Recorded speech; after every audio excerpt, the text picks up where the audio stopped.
The morning sky was still pale when David woke up. The ground beneath him was cold, and the cave walls echoed with the quiet breathing of the men who followed him. He lay still for a moment, staring into the darkness above him. His body ached. His heart felt heavy. He had been running for so long that he could barely remember what life felt like before the fear, before the hiding, before the endless nights of looking over his shoulder. He whispered to himself, "How much longer, Lord?" Outside the cave, the wilderness stretched wide. Dry land, sharp rocks, and thin trees swaying like tired soldiers. David walked to the entrance and looked at the mountains. Somewhere behind those hills, Saul and his army searched for him. Every sound in the night brought fear. Every day was another escape. David was chosen by God, yet he was living like a man who had lost everything. One of his men approached him quietly. "David, Saul's army is close again." David closed his eyes again. He felt his stomach tighten. He had faced lions and giants, but this was different. This was a king he once admired. This was a man he respected. This was a father figure, hunting him like a criminal. Later, the men returned with news that chilled the air in the cave. "Saul is here, right outside. He came alone into this cave." Whispers spread quickly. "This is your chance. End it now. God has given him into your hands." David's heart thundered in his chest. His men were right. One strike could end months of suffering. One moment could stop the running forever. He took his sword and began walking deeper into the cave where Saul was resting. Each step felt louder than the last. The closer he got, the more his emotions swirled. Anger for the lies spoken against him, pain from being chased away from home, fear of never seeing peace again. The sword in his hand felt heavier with every heartbeat. But then, something unexpected happened.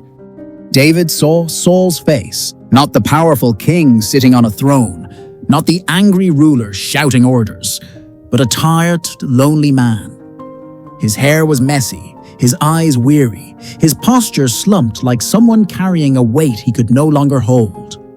David froze. He remembered the early days, when Saul played the harp with him, when he welcomed him into the palace, when they laughed, when they shared meals. Memories flashed before him like small flames in the dark. His hand trembled, his eyes softened, his anger faded. David whispered, barely breathing, I can't do this." Instead of killing him, David leaned forward and cut a small piece from Saul's robe. The sword dropped to his side. His men were stunned. When David returned, their eyes were full of confusion. "You spared him. Why?" "He wants you dead." David spoke with a shaking voice, but with a strength they had never heard before. "He is still the king God anointed. If I fight him, I become no better than the fear chasing me. I will not let hate guide my hand." When Saul left the cave, David followed him into the open sunlight. With trembling courage, he called out, "My lord, the king!" Saul turned sharply, startled. David stepped forward, holding the torn piece of cloth. His voice cracked with emotion. "You search for me as if I am your enemy, but look, today God placed you in my hands, and I did not harm you. I will not raise my sword against you. I will not keep running from hatred. My hands are clean. My heart holds no wish to hurt you." Saul's face changed. His mouth opened slightly. His eyes softened, then filled with tears. "David," he whispered, "you are more righteous than I. May God reward you for the mercy you have shown me today. I see now, you will one day be king." The soldiers around Saul lowered their weapons. The wind grew still. A moment of peace, fragile, deep and sacred, hung in the air. As Saul walked away, David watched until the king was only a distant shadow among the rocks. And in that silent moment, David felt something break inside him.